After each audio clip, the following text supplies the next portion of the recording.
understanding the technology that powers the money is essential.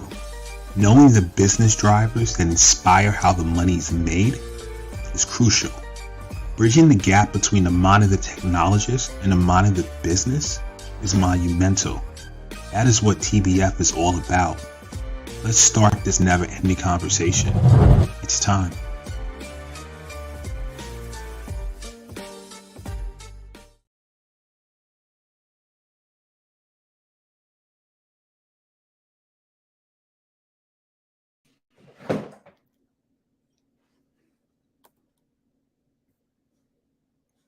You're muted.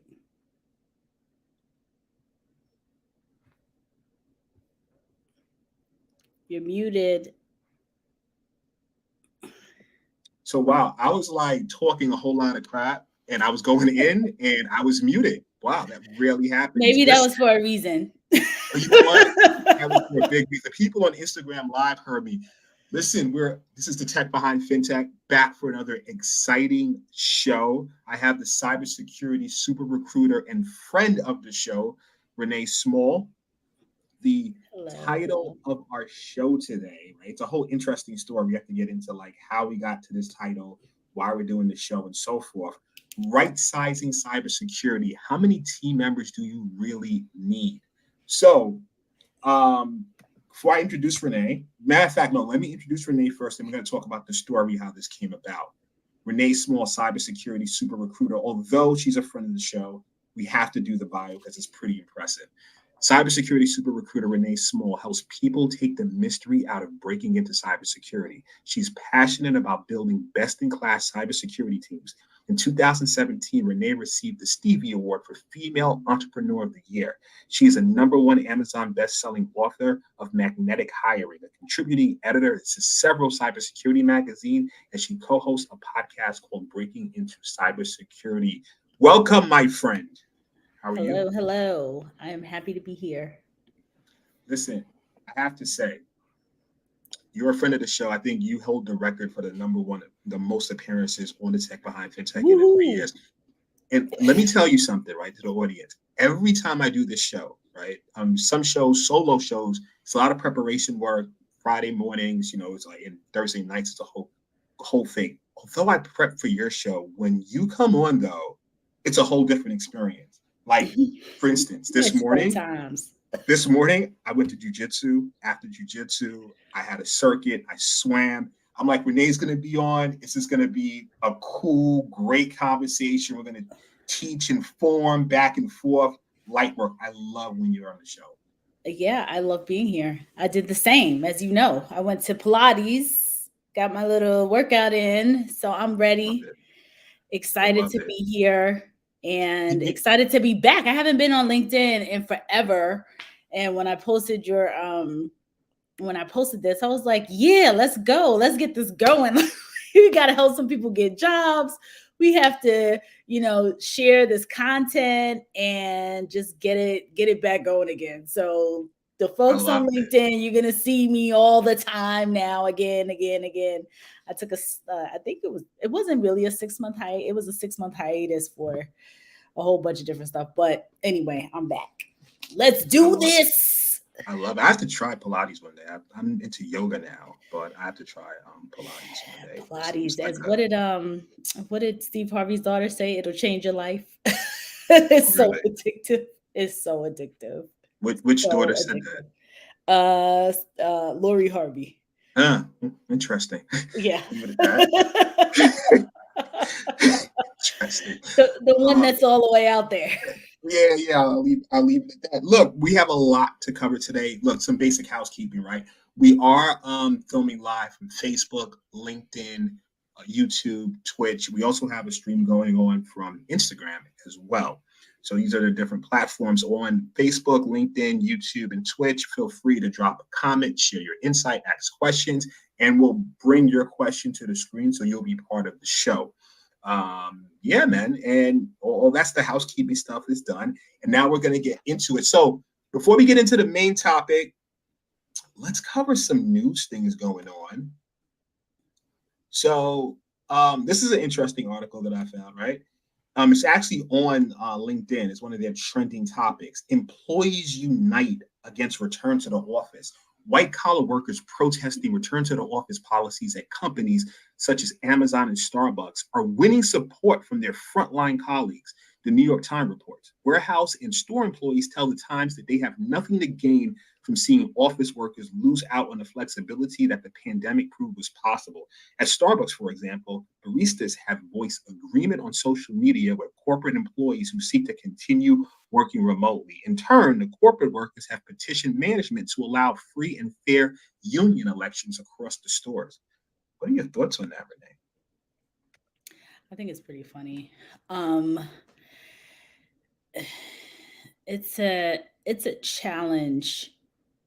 I'm 100% behind remote work, um, especially being in cyber, specifically with seasoned employees. Like, one of the challenges I would always have prior to the pandemic. So pre-pandemic, folks wanted people in the office, and it was always a challenge with cybersecurity professionals, dealing with traffic, especially in some of these I'm in the Washington, D.C. metro area. So traffic, you could forget it. So there's this tended to be a challenge around remote. And when the shift happened, or the overall shift, during the pandemic and people went to work from home, I thought that it opened up so many doors. Like when I was recruiting and when I was working with clients, you had now this wide open field of professionals. And your office could be in New York, and your talent could be in Tallahassee, Florida, or somewhere, on the West Coast, or it just opened up a whole world when it came to security. Now, I think that earlier in your career, it is good to definitely be in an office, learning and growing and kind of being a mentee, or being trained as to how to operate in a corporate setting earlier in your career. Um, Overall, like regardless of the type of skill that you have, I do think that it's worthwhile to do so. Um, but it's interesting overall, and it's funny that all the employees, the warehouse ones, the ones that are in the office don't want the ones that are not in the office to come in. I At the think end that's of the day, hilarious. right? If you're, we have to get coffee from Starbucks. Someone needs to be. You cannot. That can't be done remotely, right? Someone wants to go get Right, their macchiato, whatever they call. I mean, I'm a black coffee espresso guy, so I don't know the different names of right. They're caramel the brands. macchiatos. Yes, if you're gonna go get something like that, you need someone in the store. But like you said, I found it very interesting because there were some comments from some people who were saying, "Well, it's not fair to the people in the front lines and that was like an argument, and it was like, and now that these guys are banding together, I found that very, very interesting. It's really funny. I mean, if you at the end of the day, if the whole world was remote, then we can't eat in restaurants. Like you said, we can't get our caramel macchiatos. You can't, like there has to be some kind of happy medium where you're able to do, like, certain roles are just not going to be remote. And but this is funny because of Starbucks, I guess. Maybe these workers, I mean, I'm looking at this picture of the Starbucks, in front of the Starbucks. Maybe Oh, they're that's happy to hilarious. they're happy to be paid because they get less clients coming in, I'm assuming. So that's why they're banding together. But then on the flip side of that is, with less people, you need less workers. So I mean, it's very interesting. Extremely. Next quick article I want to touch on is the last one before we move into the topic of the day. U.S. banking giants J.P. Morgan Chase and First Citizens cut 500 jobs each. So, as we know, with the regional banking collapse, J.P. Morgan acquired First Republic. So they're saying like 15% of First Republic's total headcount will be laid off. In terms of Citizens lays off 500 because they acquired SVB. But what's interesting is in the same article, I'm not mistaken, they're laying off 500, but they were like 13,000 job openings in JP Morgan. I found that interesting. So they said, wait, JP Morgan Chase will cut some 500 jobs last week, mostly from its technology and operation teams. The layoffs span the bank's retail and commercial banking divisions, as well as its asset and wealth management and corporate investment banking function. Despite the job cuts, sources tell CNBC that JP Morgan Chase has 13,000 open positions it's looking to fill. And the reason I'm going to just bring this up before we go in. I found, like, break that down for us. Like, you're cutting 500, but you have 13,000. Yeah, it happens all the time. Explain that. Break that down for us. So it happens all the time. Companies will, do layoffs on one side of the house, so to speak, and then have all these job openings on the other. And it's mostly skill, focused on skills. So if there's a duplication of, when as we all know, when companies merge, you have or get purchased or whatever. If you think about, your operations, so you think about legal, you think about HR, you think about all these, technology, you think about all of the employees that were in an organization, both organizations, you can have a duplication of effort. So now you have two CFOs, for example, you have two, heads of HR, you have two, chief counsels, like so you end up with a duplication of efforts. I don't know if that's the case in this scenario. I'm just talking about scenarios overall. So then what do? It doesn't make sense to have two of those. One person may, sometimes organizations are able to kind of place those people in other roles and or similar roles. So if you have a JP Morgan Chase, a huge bank, right, in comparison to First Citizens, let's talk, for example, about the HR counterpart or the head of HR potentially. The head of HR in one of the organizations could potentially be at the level of an SVP or something. They may not be the head in a JP Morgan Chase. They may be, a couple layers down, maybe one or two layers down. And JP may say, okay, our current head of HR, CHRO, can absorb this person in this role or what have you. Same with the legal counsel, chief counsel, they might be able to bring this other person in that's more used to a smaller environment. And say, okay, let's put them over a business line or put them over something, potentially smaller. However, there's going to be layoffs involved typically when it comes to these mergers. So then on the flip side, if JP has all these openings, like let's say they need folks in technology, they need folks in, whatever, emerging markets, they need folks in finance, whatever the other roles are, they will be hiring. They're always going to be hiring in these on the one side, and then the other side saying, okay, well, we don't need two HROs, two heads of, two heads of security, two, all of those duplication of efforts. So that's where you get this kind of a scenario in a merger. It happens all the time. Sometimes the challenge is when you hear this like broad stroke of, oh, we're cutting 500 people, oh, we're cutting X, when there is no merger.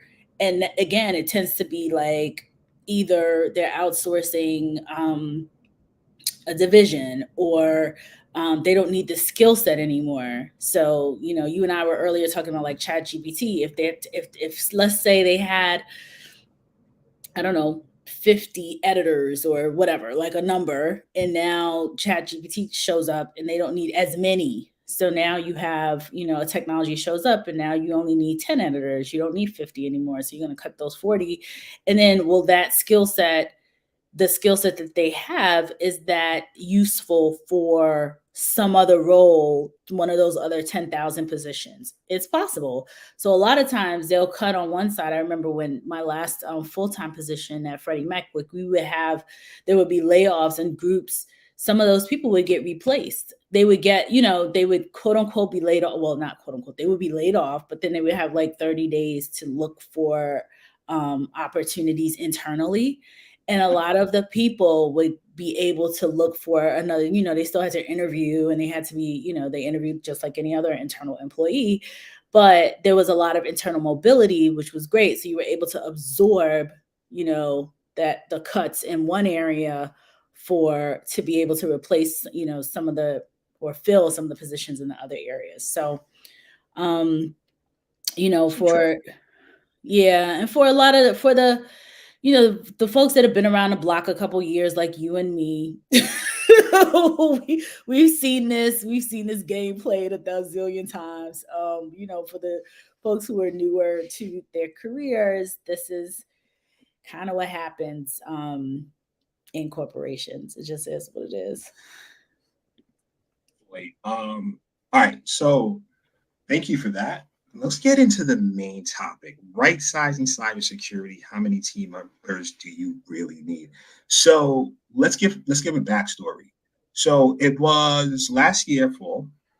We had our 100th episode. It was our 100th episode, obviously the first 100 episode, right? It was also a panel discussion, and that topic came up. And during the panel discussion, literally said to Renee, you know what? I think I'll make an interesting show. And you said, you know what? I think it would make an interesting show. And months later, we are doing a show on it. So that's some history to the audience members. And it's a really interesting topic. So thinking about it, right? How many team members do you actually need? Like, how is that number determined? Yeah, so this and I thought this was so interesting when we were in the other conversation, because somehow it came up, and I was like, wow, Namdi's gonna make me start looking, like paying attention to this, because you see, you have organizations that have thousands of cybersecurity people, and then you have organizations that have teeny tiny cybersecurity departments. It's like, well, what's really the right number, right? So right size in cyber.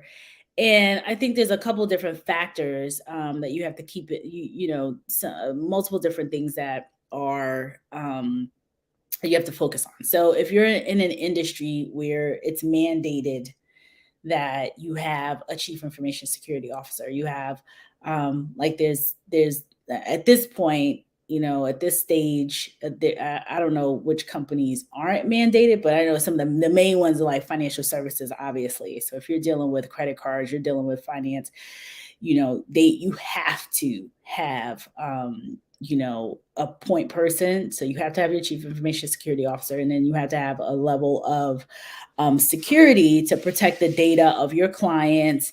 And that just is a fact. So based on if you are in a certain industry, like, a finance, healthcare, I was looking at like energy companies, things like that, where you're protecting the grid, you're protecting multiple different data, and it's pretty much mandated that you have this person or this team in place. That's going to be different than having, small startup, other companies that are not overly focused on security. And so it's kind of interesting. So the bigger, the what I read or what I did some research on is, when you have that big company, you're looking at, then this is a huge, there's multiple different factors, but if you're looking at purely rough estimate, right, you're looking at one cyber person per every 100 employees. Wow. So that's how it is. So that's how sometimes you get this, you may see a cyber department and it's huge. And you're like, geez, what are they doing with 600 people in there? Like, this doesn't make any sense. But literally, hold up. That's huge. That's a big number. So yeah, you have cyber 600 employees.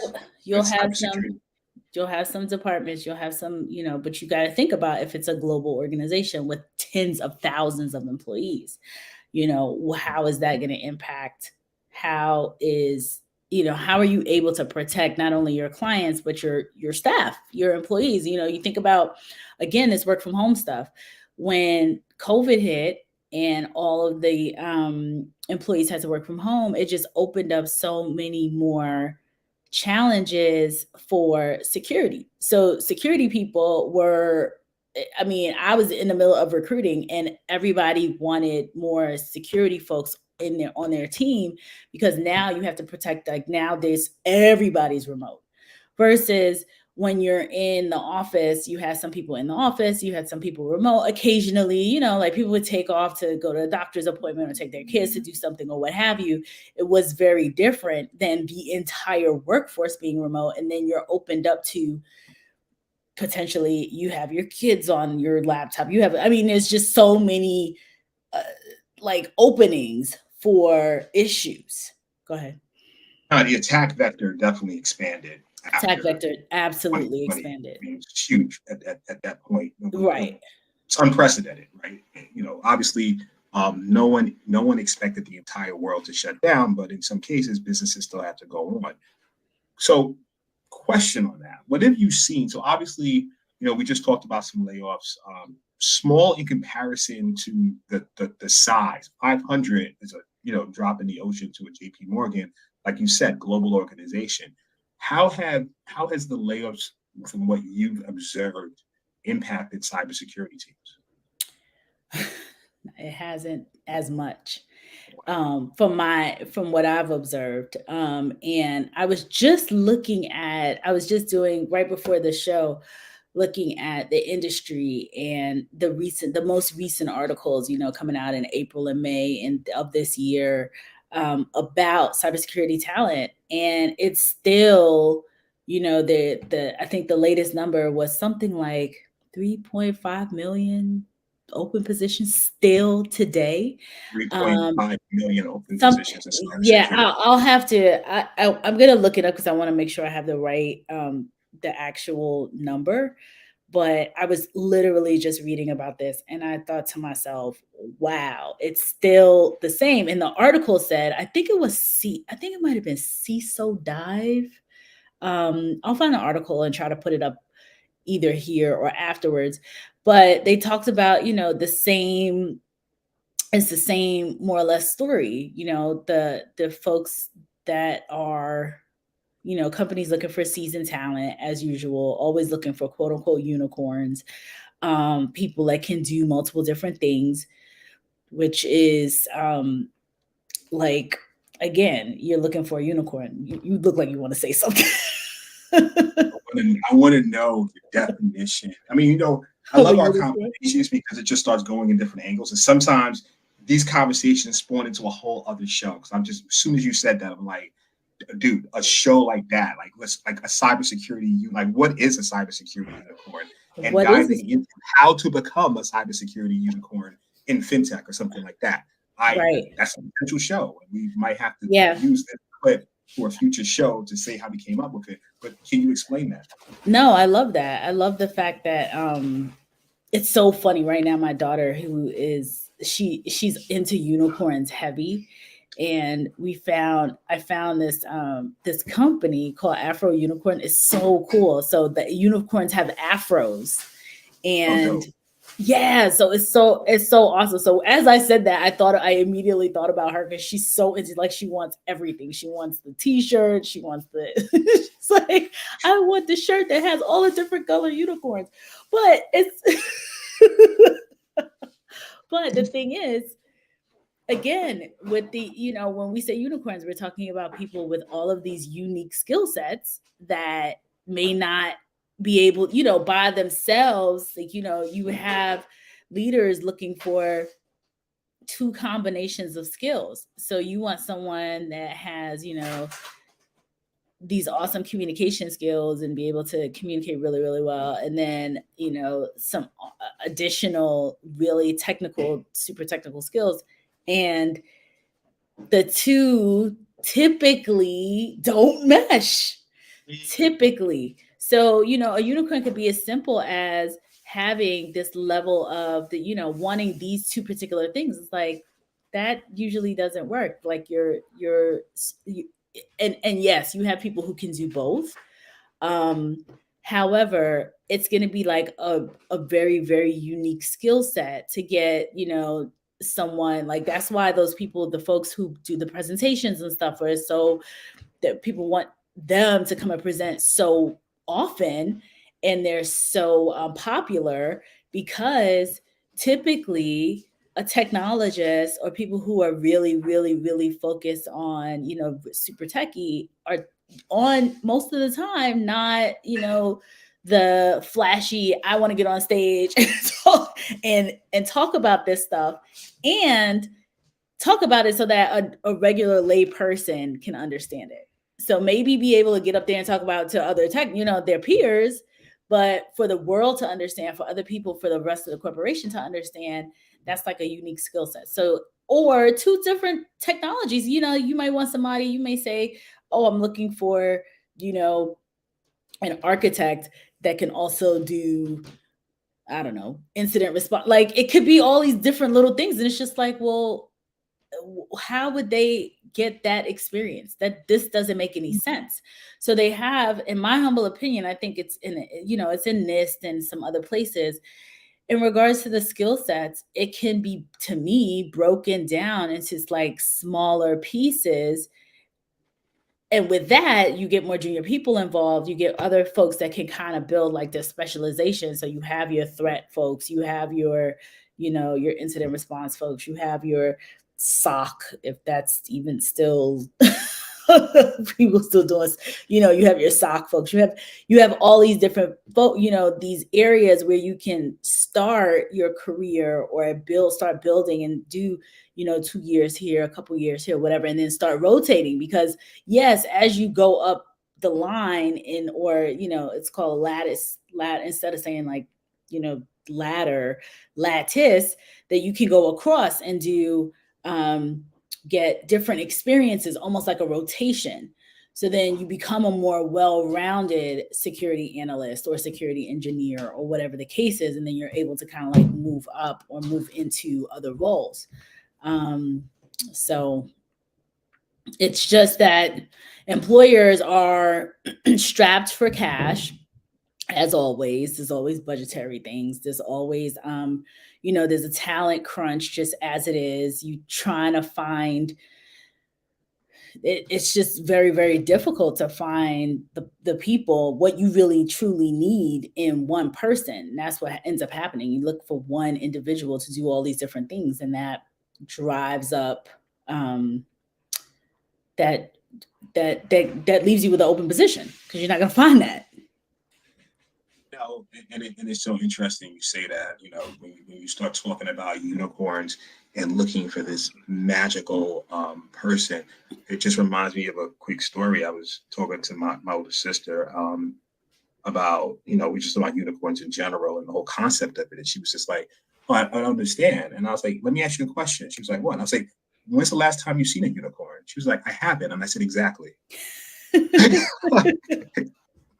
Exactly. If you're 1% of the population, or, whatever it is that you and I, we read a ton of books around careers and all these other things. And you think about people who are at the top of their field, or they have this unique skill set because they bring all these different things together. So if you were, you started your career, for example, there's something I don't know if we were reading it together, but like, if you were a physician when you started out, and then you went and you got these additional skills, you were an internist, for example, and then you got these additional skills, and then got more additional skills. And then you have this unique skill set of, oh, my career was in, I started out as a physician. Actually, no, I was listening to a webinar or a podcast, a healthcare podcast. And there was a person on there who became the chief medical information officer, or chief information medical officer, CMIO, I believe is the title. But he was a unicorn. He had a physician's background. Then he, so he's an MD. He still sees patients occasionally, right? And then he moved into, he said he saw back in the 90s or 80s, like this shift. He saw the data, like how data was going to be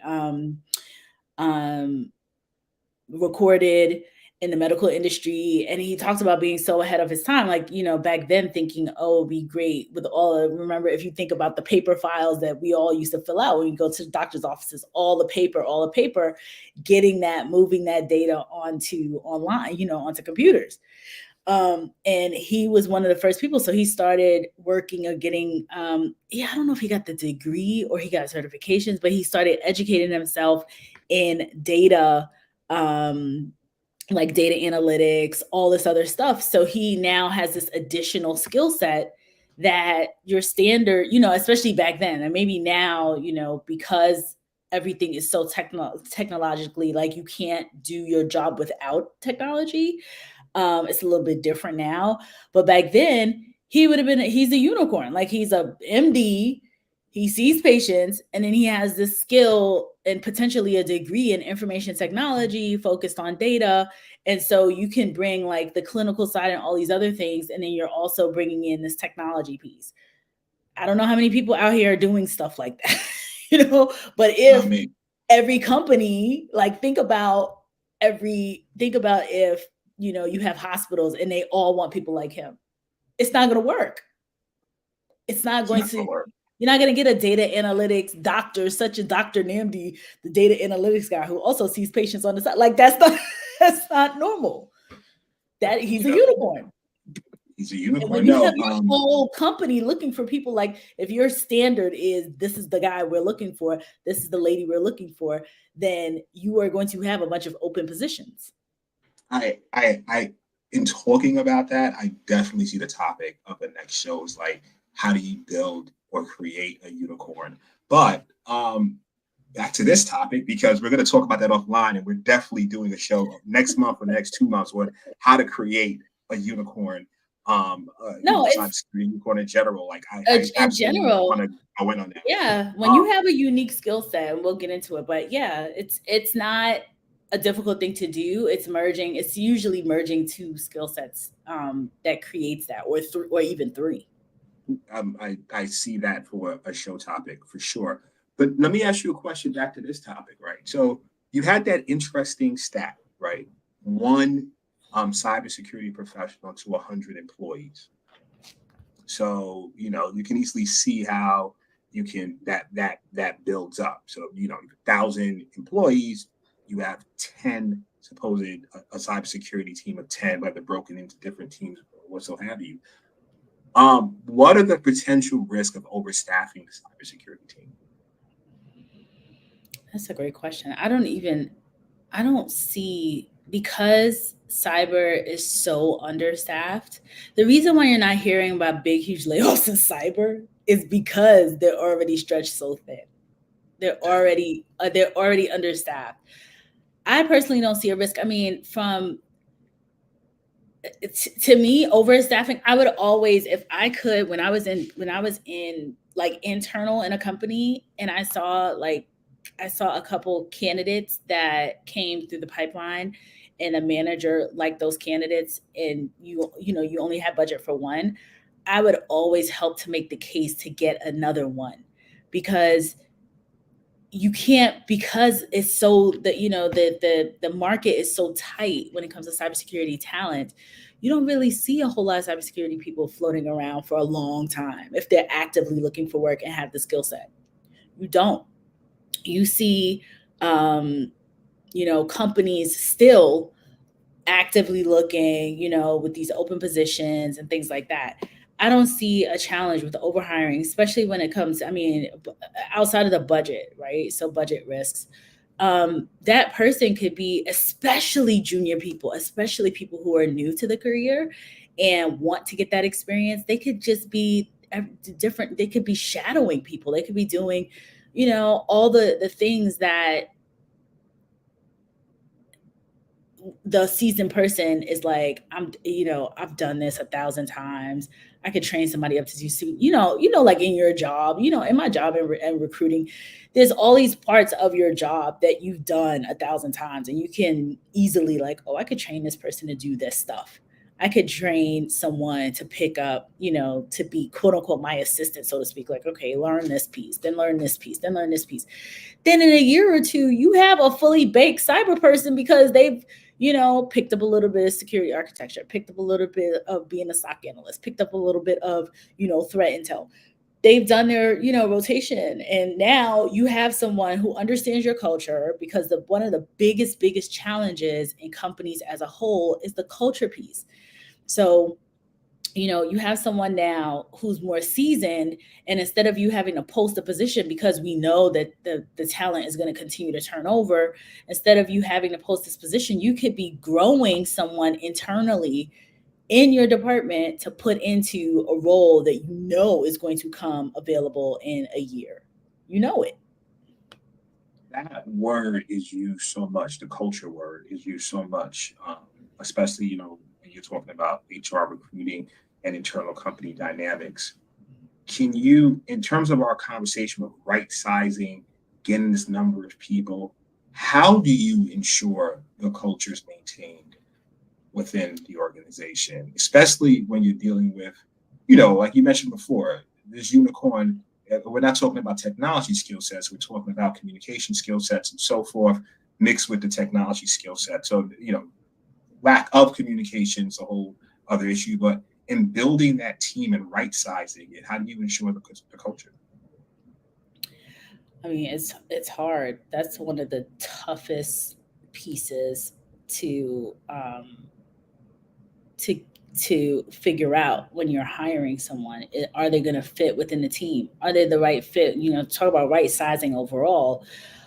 The team that I'm going to put them in, outside of the skills, outside of the hard skills, the technical skills, are they going to mesh with this team? Are they going to unravel this team? If I drop this bomb in here, if I drop this person in here, how is the rest of the team going to operate? And that's always, that it calls for a good leader to be able to see, you can't have 5 stars, you can't have 5 LeBron James in one team. It's not going to work, and might have helped them. it might be a boxing match. Like it's like, I'm the star. Like, you can't have 5 stars. So you have all of this when you talk about culture.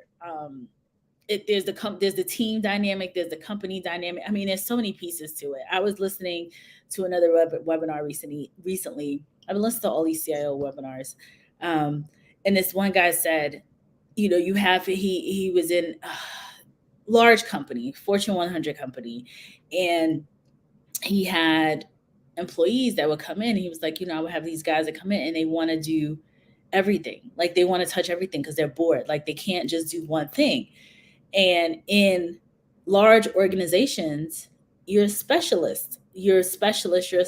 So all the companies that I've worked at that were large organizations, I was a technology recruiter, not a something else kind of recruiter, not an HR manager, not, all these various pieces to HR, not a trainer, not employee relations, not all this stuff. It was very, very narrow. So we did the same thing over and over and over again for a while. And then if you got bored or whatever, you can move into other different roles, but you had your one role. So I couldn't now, my job is to be hiring technology professionals and say, oh, I want to go train technology professionals now.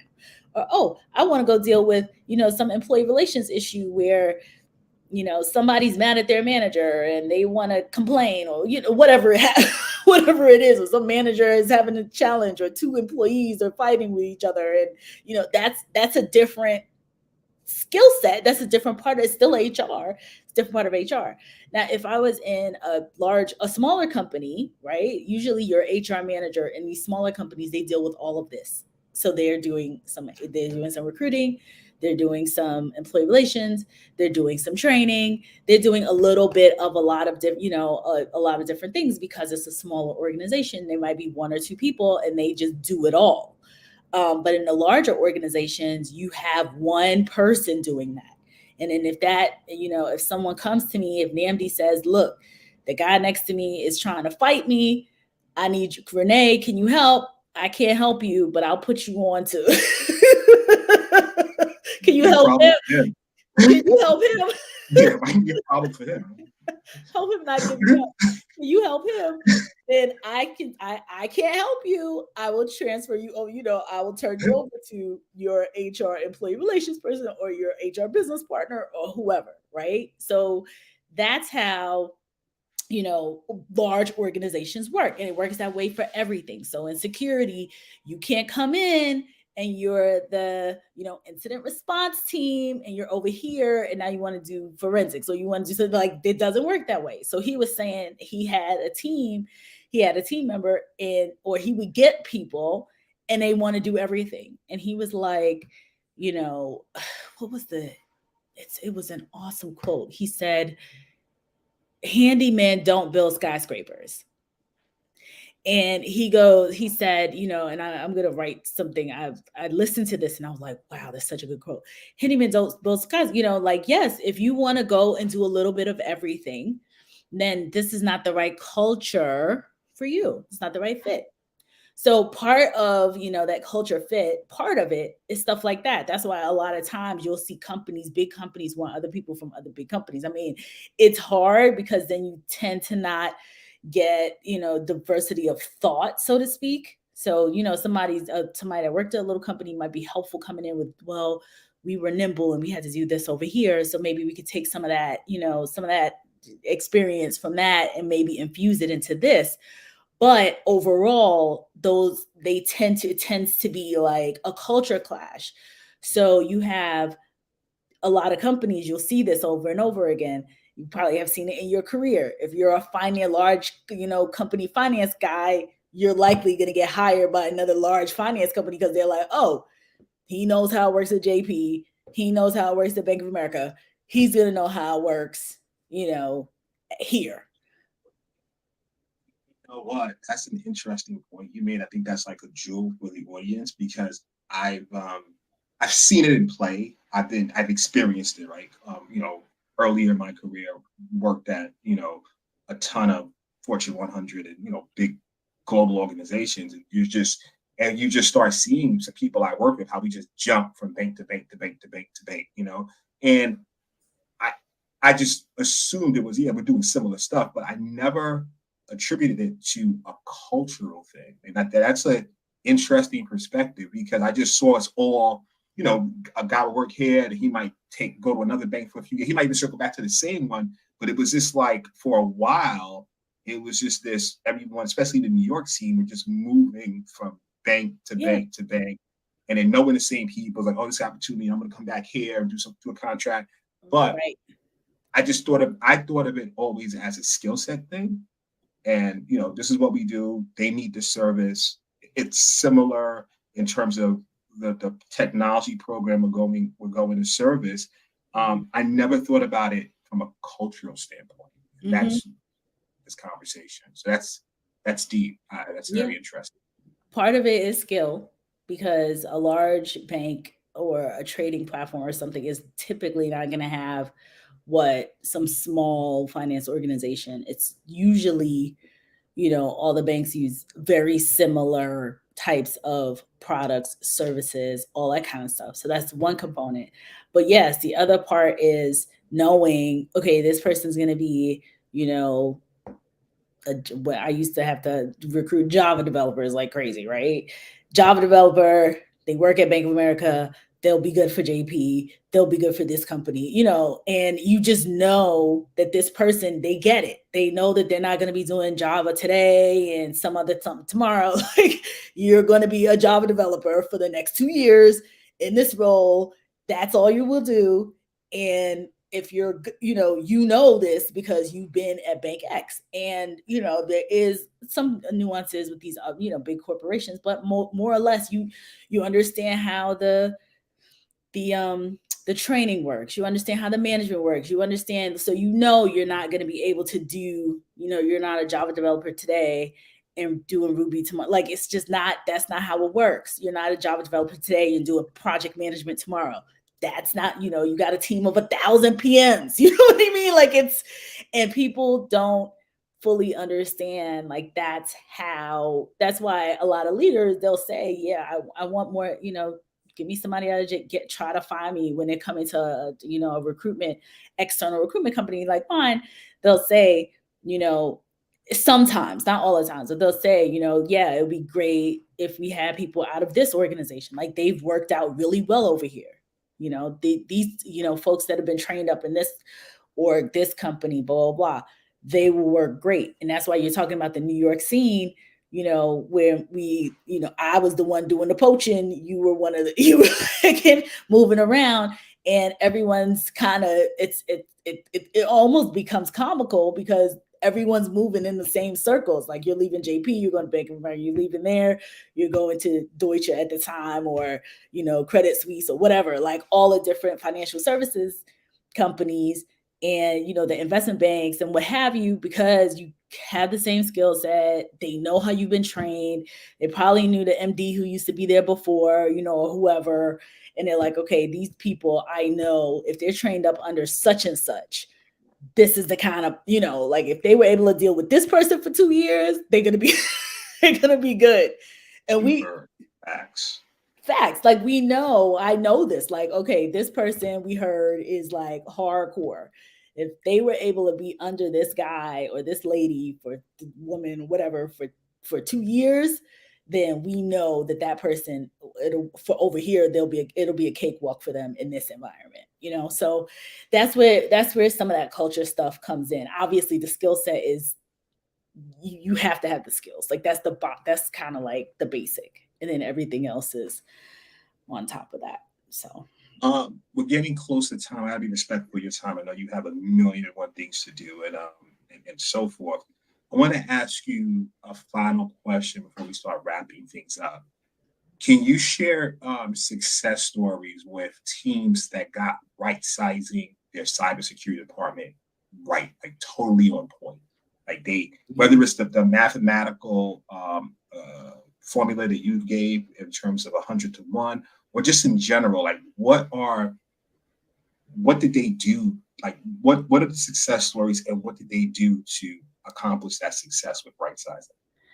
So the one that I can talk about personally is when I was in the department that I was in. So I was in a security department, and the person who brought us all in, it's funny because I used to recruit, and then the running joke is like, oh yeah, and then you recruited yourself, and eventually you recruited yourself into the spot. But one of the things was, right, you were the one like, yeah, you better go over there and take that job. One of the things was like what he was so great at doing, which I think like more leaders need to do this, is seeing skill sets that were needed and saying, okay, I can train on this other stuff, but this skill that this person has is useful in this group. And this is why. So I'm bringing over these audit people from internal audit. Like, he brought people from all these different groups who ended up flourishing because you had the skill that you brought that was helpful to the team. You had, he would say to me, engineers don't want to write, like documentation or whatever it was, right? They want to do their engineering thing. Their job isn't, they don't want to take 40% of their day and do documentation. So if I could get somebody who has that documentation skill, or I see them doing that well in some other internal part of the company, I'll bring that person, train them if they're, interested in security, train them on the security stuff. But now I got a documenter that can partner up with this engineer. So there were all of these different aspects that he looked at. And it really, really made for a high performing team. So, you talk about right sizing and you talk about high performance, that it was one of those teams where everyone kind of knew their role. It was almost like a basketball team in a way. Like, I go for whatever reason, I'm thinking about LeBron James. I don't know. But you think about, your point guard, your all the different roles, right? You don't have 4 point guards. You don't have like 5 centers. You don't have all of this. And he was a person who kind of could see the different skill sets and then bring the whole team together. And it worked really, really well. And that, to me, that was right size. I mean, you could always do with an extra person in security, but he was able to build, he truly was the type of person who built from internal. Like, he took internal employees that understood the culture of the company, that understood where to get things done, how to get things done in their respective areas, and then trained on some of the security stuff. And yes, if you need like the guru, the one unicorn that you need in the whole group, yeah, you could go out there and try to find that one person. But then everything else, you had people that were trained and learning in different spaces. So I think that was. And to circle it back, the individual that you're talking about is almost like he had the formula to build internal unicorns, in a sense, based Totally. on what That's definition exactly of what the he did. unicorn. He was like building. He saw that, okay, you have this. I'm going to bring you on, train you on that. You're going to get these skill sets. So now he's creating. He's manufacturing unicorns. Literally manufacturing unicorns, and you know the reason how I ended up. Larry Sobers. The reason how I ended up being a cyber recruit, you know, like how I ended up being so much more successful, like after leaving there, is because now I understood. I always wondered about turnover. I always wondered about retention. I was like, how is it that we took 6 months to find somebody? They come in and then they leave in 3 months. Like, this doesn't make any, you know, so I would see, like, because the turnover just as a whole in security is just turnover, so much turnover. And I would see this stuff happening on the HR side and be like scratching my head, what is going on?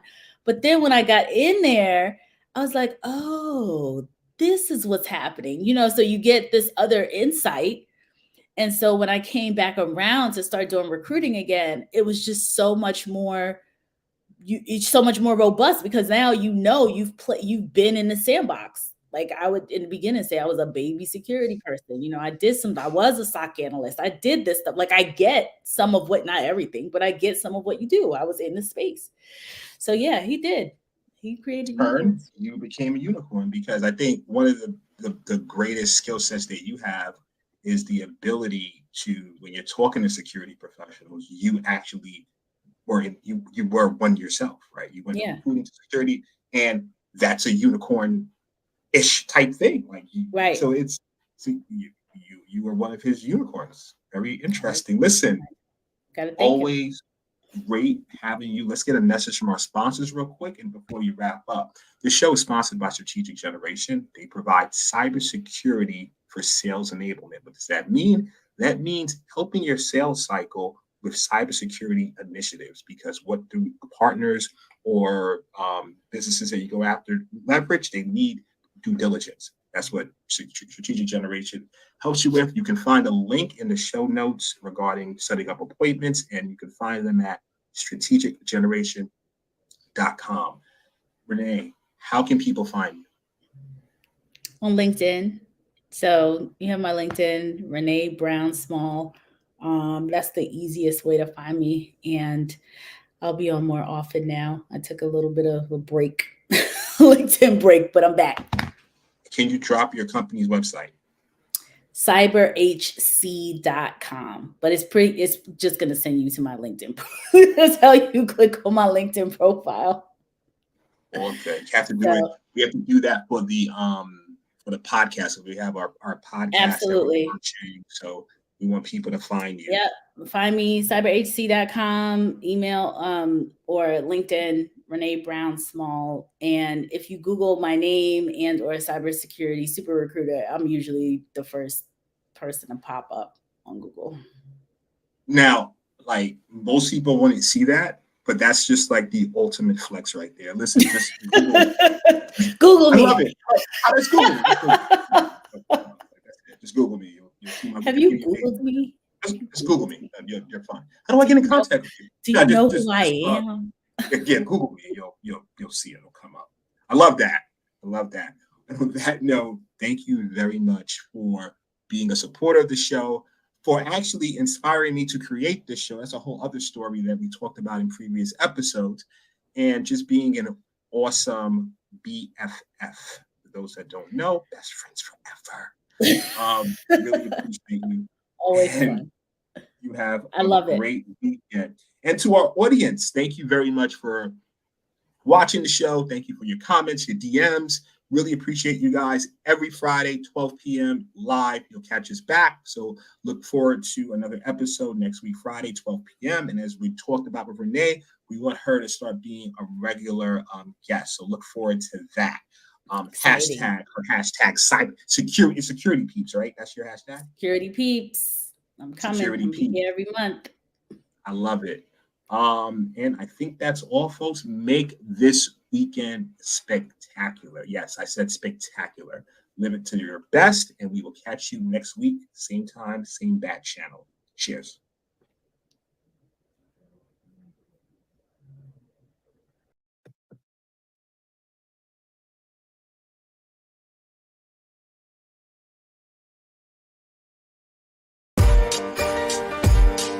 Understanding the technology that powers the money is essential.